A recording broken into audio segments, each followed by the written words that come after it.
Freedom movement में उन लोगों को कोई रोल नहीं था।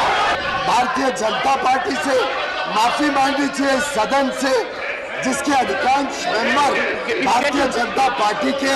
राजीव गांधी जी ने अपना जान दिया, आप कौन लोग इस देश के एकता के लिए अपनी जान दिए? प्लीज बैठिए, प्लीज बैठिए।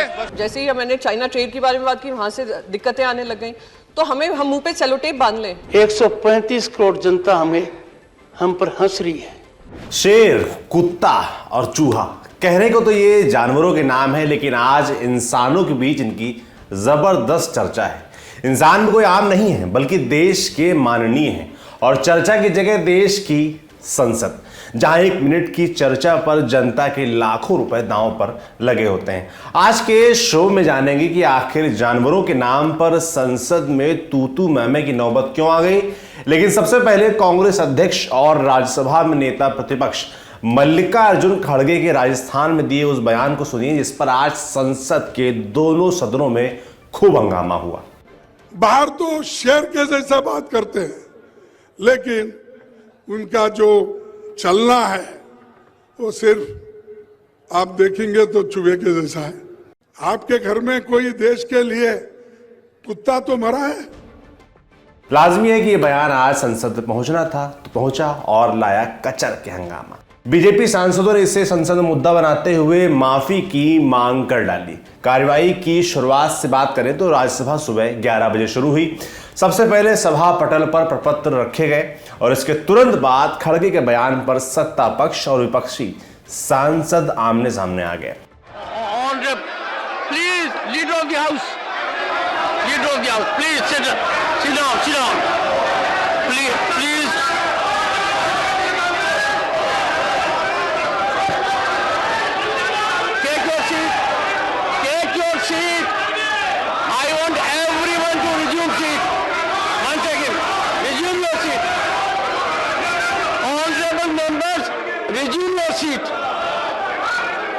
Resume your seat.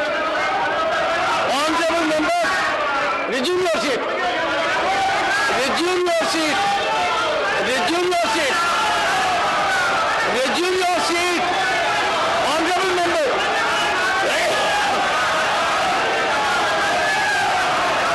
Honorable members, please take your seats. Take your seats. Take your seats first. Go to your seats. Each of you will go to your seats. Please take your seats. Take your seats. Take your seats. I direct every member to take your seat. Take your seat. Take your seat. Take your seat. Take your seat. Honorable members, leader of the house, persuade your members, persuade your members, persuade your members, persuade your members, leader of the house. हंगामा जब थोड़ा शांत हुआ तो सभापति जगदीप धनखड़ ने सांसदों को नसीहत देते हुए कहा कि सदन में अगर कुछ भी कहना है तो नियमों के मुताबिक चलना पड़ेगा। इसके बाद नेता सदन पीयूष गोयल ने सदन के पटल पर अपनी बात रखी।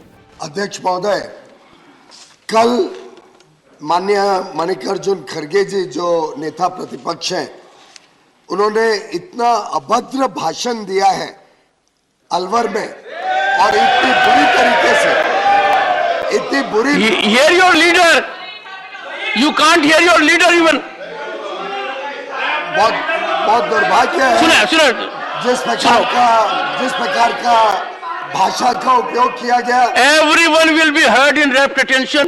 Leader of the house and leader of the opposition. जिस प्रकार and their voice must be heard. Please. जिस प्रकार से खड़गे जी ने अभद्र भाषा का प्रयोग किया, जिस प्रकार से खड़गे जी ने पूरी तरीके से बेबुनियाद बातें रखी, असत्य को देश के सामने रखने की कोशिश की, मैं उसकी घोर निंदा करता हूं और उनसे माफी की मांग करता हूं। उन्होंने माफी मांगनी चाहिए भारतीय जनता पार्टी से, माफी मांगनी चाहिए सदन से, जिसके अधिकांश मेंबर भारतीय जनता पार्टी के। उन्होंने माफी मांगनी चाहिए भारतीय जनता पार्टी से और उन्होंने माफी मांगनी चाहिए इस देश की जनता से, जिन्होंने आज एब्सोल्यूट मेजॉरिटी की सरकार भाजपा के सदस्यों को चुन के बनाई है। आज विश्व की सबसे बड़ी पार्टी भारतीय जनता पार्टी, और जिस प्रकार से अभद्र भाषा उन्होंने उपयोग किया, जिस प्रकार से उन्होंने अपनी सोच का दर्शन दिया, उन्होंने अपनी बहुत ही ईर्ष्या का दर्शन दिया। उनकी ईर्ष्या हो सकती है, उनको हमसे मतभेद हो सकती है, उनकी जेलसी होगी कि उनको तो मात्र 50 सीटें मिली, हमको 303 मिली। उनको ईर्ष्या और दुख हो सकता है कि उनकी पार्टी को कोई स्वीकार नहीं कर रहा है, लेकिन इस प्रकार का अभद्र भाषण देना मैं समझता हूं सभी का अपमान है, इस सदन का भी अपमान है और देशवासियों का, देश के हर वोटर का अपमान है। उल्टे उनका कंडक्ट, उनका बिहेवियर और उनकी लैंग्वेज, तीनों की मैं निंदा करता हूं, उनसे माफी मांगता हूं। मुझे याद आता है गांधी जी ने जो कहा था, आजादी के बाद गांधी जी ने कहा था कांग्रेस पार्टी को ही वाइंड अप कर देना चाहिए। खड़गे जी उसका जीता जागता प्रतीक है और दिखा रहे हैं देश को शायद गांधी जी ने सत्य कहा था। और ऐसे अध्यक्ष एक पार्टी के जिनको भाषण देना नहीं है, उन्होंने माफी मांगनी चाहिए, और वो माफी नहीं मांगे तब तक उनको यहाँ पे रहने का कोई अधिकार। हंगामे के बाद मल्लिकार्जुन खड़गे ने सदन में जब अपनी बात रखी तो उन्होंने एक बार फिर से अपने बयान को दोहराया। सर, मैंने जो leader of the house, control your people, control your people. What is this? This is not the way. We have to lend our ears to the leader of the opposition. His statement has been in public domain. Let him say, please. Sir, एक तो मैं जो राजस्थान के अलवार में भारत जोड़ो जो सभा वहां पर आयोजित किया गया था सभा, उसमें ये आउटसाइड द हाउस है। जो मैं मेरी बातें कही वो politically outside the house, not in the house. यहां पर डिस्कस करने की आवश्यकता नहीं। और दूसरी चीज मैं अभी भी कह सकता हूं, आजादी के वक्त फ्रीडम मूवमेंट में उन लोगों को कोई रोल नहीं था, कोई रोल नहीं था। और ये माफी मांगने वाले लोग, ये माफी मांगने वाले लोग,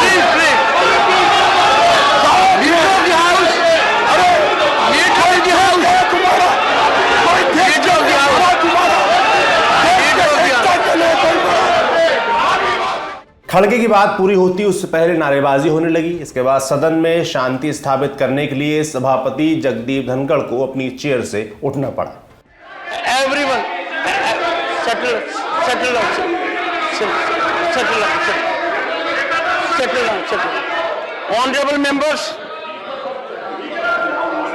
Honorable members, we are setting very bad example. And I can tell you, people outside are disillusioned. This kind of display of conduct and behavior gives us a very, very bad name. And this side and this side both must have... One second.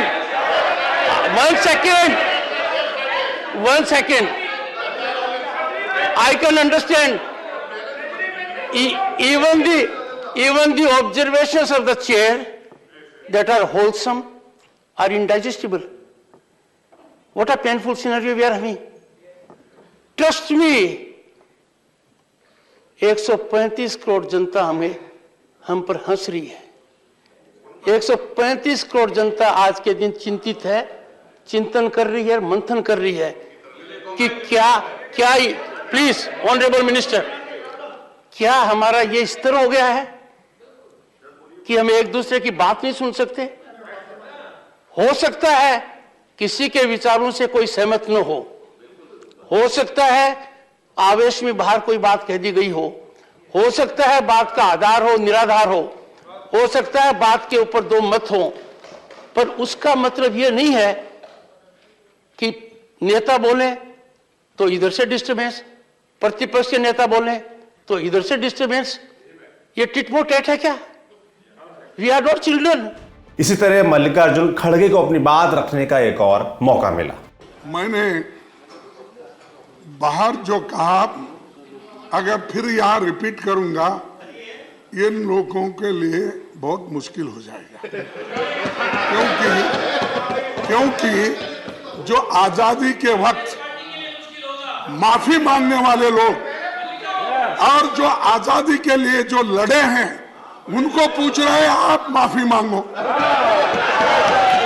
और दूसरी बात, वहां पर बात ऐसी आई कि देश को एकता रखने के लिए ये कांग्रेस पार्टी ये सब भारत तोड़ो यात्रा कर रही है, ऐसा क्रिटिसाइज उन्होंने किया।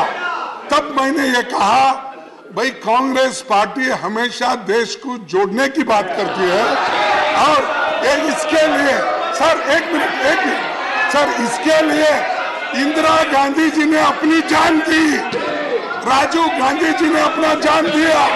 आप कौन लोग इस देश के एकता के लिए अपनी जान दिए? मैंने ये कहा, सच नहीं है? गांधी ने क्या की? तुम क्या किए हो?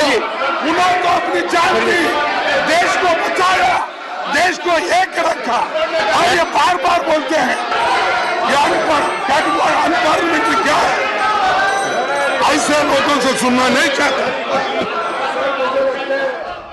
एक बार फिर नेता प्रतिपक्ष का जवाब दिया नेता सदन ने। सर, मुझे लगता है नेता प्रतिपक्ष को शायद इतिहास बहुत ज्यादा याद नहीं है। उनको ये याद नहीं है कैसे कांग्रेस की वजह से जम्मू कश्मीर का क्या हालत हुई। उनको ये याद नहीं है कैसे आज भी भारत की करके रखी है। उनको ये याद नहीं है उन्हीं के समय चाइना ने 38,000 किलोमीटर भारत की जमीन हड़प ली थी। ये भूल रहे हैं कैसे इन्होंने बाबा साहेब अम्बेडकर का अपमान किया।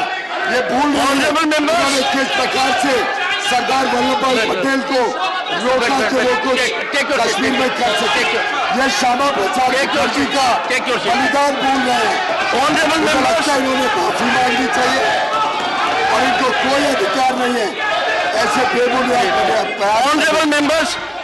इस दौरान बिहार में जहरीली शराब का मुद्दा भी उठा। विपक्ष का आरोप था कि बिहार शराब त्रासदी में राष्ट्रीय मानवाधिकार आयोग का गलत इस्तेमाल हो रहा है, और उसी मुद्दे पर विपक्षी सांसदों ने सदन से वॉकआउट कर दिया। थोड़ी देर बाद राज्यसभा में प्रश्नकाल शुरू हुआ, और इस दौरान विपक्षी दलों की कुर्सियां खाली थी। प्रश्नकाल में बैंकिंग फ्रॉड, ग्रामीण इलाकों में बैंकिंग सेवा, किसानों और जीएसटी से जुड़े सवाल पूछे गए। इनमें से कुछ सवालों का जवाब वित्त मंत्री निर्मला सीतारमण ने दिया। All the cess are collected for a particular purpose. Each one is collected for a particular purpose, and that particular purpose is obviously served through the states. So I would humbly appeal to you, sir. Cesses are being collected by center, no doubt, but they can't be kept by the center. It has to be immediately in that year be spent also on long-term projects, which happens only through the states. Obviously, cess and surcharges which are collected are going only to the states. Congress सांसद इमरान प्रताप गढ़ी ने किसानों को खाद के लिए लग रही लाइनों पर सवाल पूछा, तो रसायन और उर्वरक मंत्री मनसुख मंडाविया ने इसे शिष्टाचार से जोड़ दिया। यूरिया पर बात हो रही है, खाद पर यहाँ क्या आपके संज्ञान में यह है कि 20 नवंबर 2022 को सीहोर के ढाबला में शिवनारायण मेड़वा और 24 नवंबर 2022 को छतरपुर मध्य प्रदेश की बीजावर कृषि मंडी में दयाराम अहिरवार बुंदेलखंड में भोगीपाल और महेश कुमार बुनकर, इन सब की मौत खाद की लाइनों में लगने के कारण हुई। लगातार इतना खाद को लेकर इतनी लंबी लाइन है कि लाइन में लगे लगे इन लोगों की मौत हो गई। तो बुंदेलखंड का पूरा इलाका और मध्य प्रदेश का जो पूरा इलाका है, उत्तर प्रदेश खासतौर से, इन इलाकों में जो खाद की इतनी बड़ी किल्लत है कि लोग लाइनों में लगे लगे मर जा रहे हैं। इसको दूर करने के लिए क्या क्या प्लान है? प्लीज माननीय अध्यक्ष महोदय, माननीय सदस्य को मेरे प्लीज आपस में नहीं आपस में बैठकर बात ना करें। माननीय अध्यक्ष महोदय, माननीय सदस्य को मेरी रिक्वेस्ट है, सभी जगह पे राजनीति का केंद्र किसान को ना बनाए। किसान राजनीति का केंद्र बना के राजनीति करना उचित नहीं है। आप रेलवे स्टेशन पर जाते हैं, आप एयरपोर्ट पर जाते हैं, बोर्डिंग के लिए लाइन होती है कि नहीं होती है? आप रेलवे स्टेशन पर जाएंगे, लाइन होगी कि नहीं होगी? कोई जगह पे खाद उपलब्ध है तो क्या एक साथ में एक टोला अंदर घुस जाएगा और खाद ले लेगा? लेने के लिए लाइन में तो खड़ा रहना ही पड़ेगा भाई, वो तो शिष्टाचार होना। दूसरा देश में कोई जगह पे मोदी गवर्नमेंट बनने के बाद, हाँ साहब, ये हो सकता है कि कई गोडाउन में खाद एक दिन के लिए ना हो और रैक आती होती है तो उपलब्ध हो जाए। और हम कोई भी स्टेट ने जितना भी, उसमें हमने कभी राजनीति नहीं की है।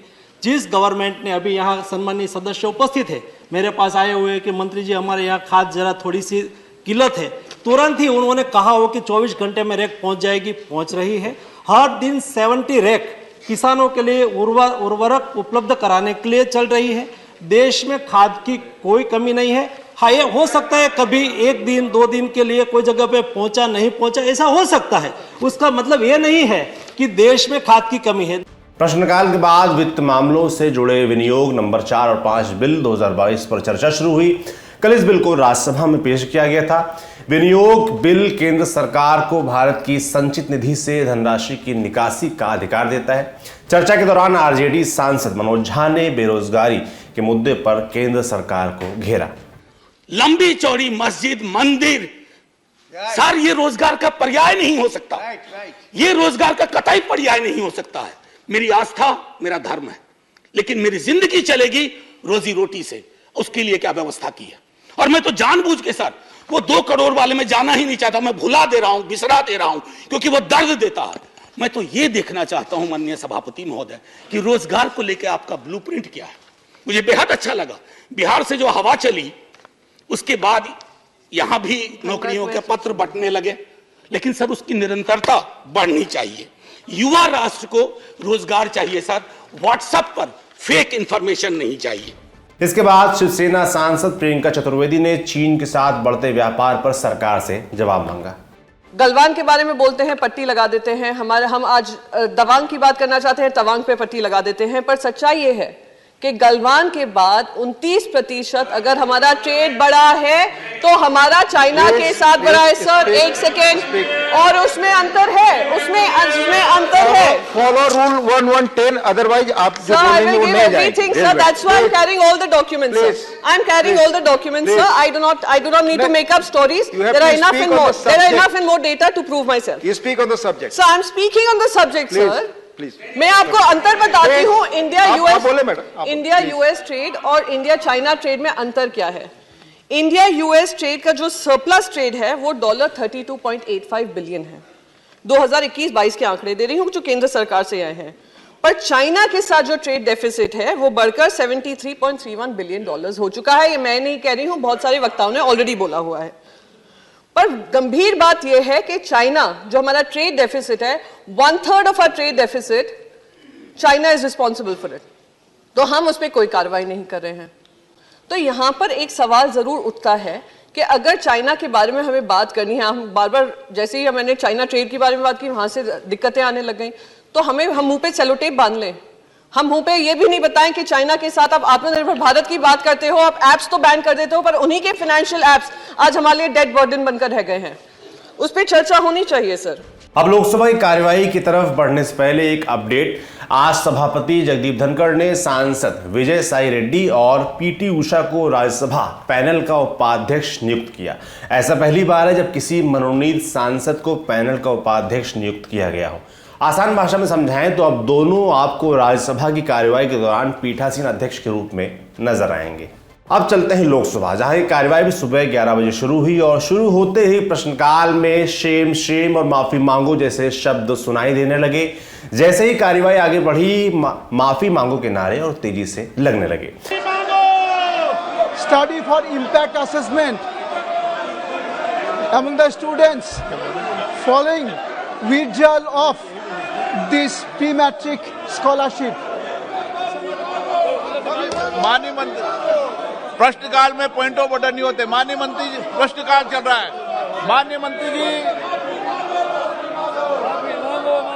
हंगामा जब नहीं रुका तो सदन को 11:30 बजे तक के लिए स्थगित कर दिया गया। मेरा यह है कि यूनिफॉर्म, किताब, साइकिल, जूता, मोजा देने के बावजूद सदन की कार्रवाई 11:30 बजे तक के लिए स्थगित की जाती है। सदन की कार्यवाही जब दोबारा शुरू हुई तो पशुपालन और साइबर अटैक जैसे अहम मुद्दे उठाए गए। इस दौरान कांग्रेस सांसद अधीर रंजन चौधरी ने एम्स में साइबर अटैक पर सवाल किया।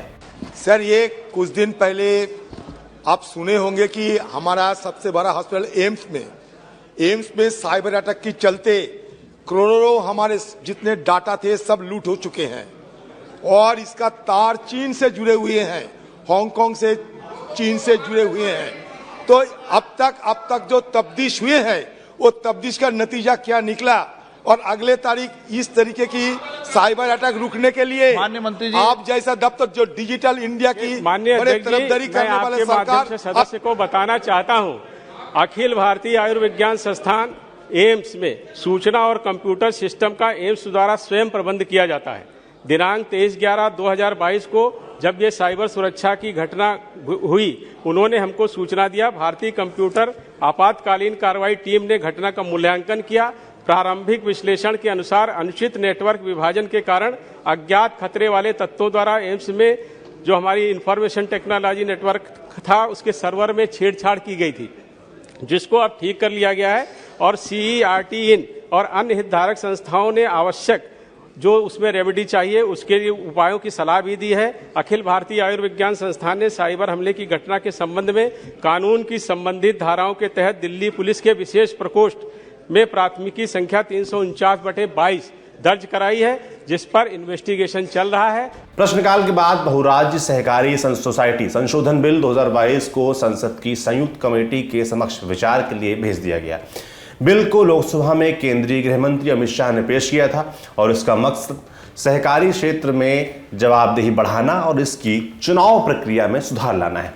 इसके बाद लोकसभा का शून्यकाल शुरू हुआ। शून्यकाल के दौरान बिहार में जहरीली शराब के मुद्दे पर जेडीयू सांसद ललन सिंह, बीजेपी सांसद रविशंकर प्रसाद और जमुई के सांसद चिराग पासवान आमने सामने हो लिए। राष्ट्रीय मानवाधिकार आयोग ने राज्य सरकार को, बिहार की सरकार को सूचना दिया है कि जो छपरा में जहरीले शराबों से जो मौत हुई है उसकी जांच राष्ट्रीय मानवाधिकार आयोग करेगा। ये राष्ट्रीय मानवाधिकार का कहां से मामला आ गया? जो संवैधानिक संस्थाएं, उन संस्थाओं का जिस तरह का दुरुपयोग किया जा रहा है, ये दुरुपयोग नहीं होना चाहिए। और सुनिए, अगर राष्ट्रीय मानवाधिकार आयोग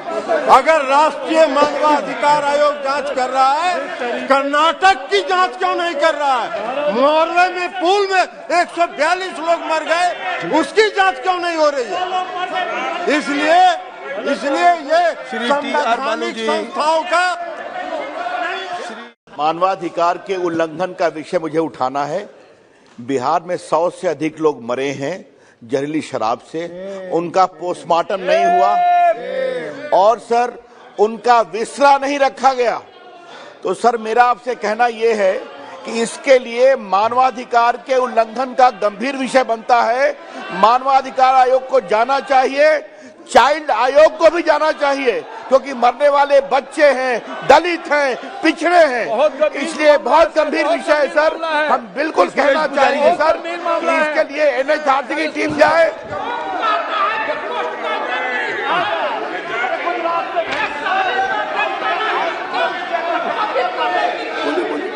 थैंक यू प्रेसिडेंट साहब। सर आज मैं भी आपके समक्ष अपने प्रदेश बिहार को बचाने की गुहार लेकर इस संसद के सामने सर खड़ा हुआ हूं।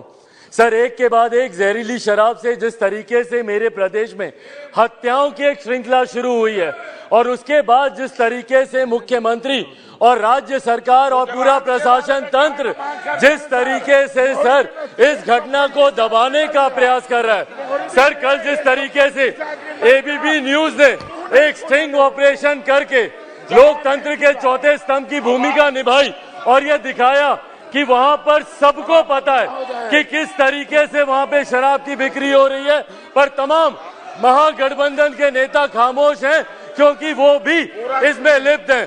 सर, मैं आपके माध्यम से केंद्र सरकार से स्वतः इसका संज्ञान लेते हुए बिहार में राष्ट्रपति शासन लागू करने की मांग करता हूं और तमाम हत्याओं की सीबीआई जांच। श्री A.H. खान। बिहार के बाद संसद में झारखंड की आवाज गूंजी। रांची से बीजेपी सांसद संजय सेठ ने झारखंड में धर्मांतरण का मुद्दा उठाया। ईसाई मिशनरियों के द्वारा झारखंड में पहले से धर्मांतरण का कार्य किया जा रहा है। अब यह कार्य इस्लामिक संस्थाओं के द्वारा भी किया जा रहा है। भोले भाले आदिवासियों को लोभ लालच देकर, झूठा चमत्कार दिखाकर, सब्जबाग दिखाकर उनका धर्मांतरण किया जाता है। विशेष रूप से आदिवासी बेटियों का धर्म परिवर्तन कराया जा रहा है। उनकी जमीनों पर कब्जा किया जा रहा है। आदिवासी बहुल क्षेत्रों से उन्हें चुनाव तक लड़ाया जा रहा है। जो बेटियां ये सब करने को तैयार नहीं होती, इस्लाम नहीं कबूलती, उनकी हत्या भी की जा रही है। अभी दो दिन पहले साहिबगंज में एक ऐसी घटना हुई है, रविका पहाड़िया, जिसके 50 टुकड़े कर दिए गए क्योंकि उसने धर्मांतरण स्वीकार नहीं किया। इलेक्ट्रॉनिक कटर से उसके टुकड़े कर दिए गए। धर्मांतरण को लेकर देशव्यापी आंदोलन भी चल रहा है। पूर्व में झारखंड के वरिष्ठ सामाजिक प्रवर्तक रहे बाबा कार्तिक राव ने इसके खिलाफ आवाज उठाई थी, परंतु तत्कालीन कांग्रेस की सरकार ने ध्यान नहीं दिया। जनजातीय सुरक्षा मंच के माध्यम से वर्तमान समय में एक देशव्यापी आंदोलन चल रहा है। धर्मांतरित होने वाले आदिवासी को दर्जा समाप्त करने की मांग की जा रही है। वर्तमान समय में ऐसे लोग आदिवासियों से जुड़ी योजनाओं वन चीजों का लाभ लेते हैं। ईसाईयत मुस्लिम के नाम पर अल्पसंख्यकों से जुड़ी योजनाओं का भी लाभ लेते हैं। माननीय सर्वोच्च न्यायालय ने भी पिछले दिन ये कहा है कि दवाएं और अनाज देना परोपकार है, परंतु इसकी आड़ में धर्मांतरण पूरी तरह गलत है। मेरा आग्रह है कि इस दिशा में कठोर कदम उठाए जाएं।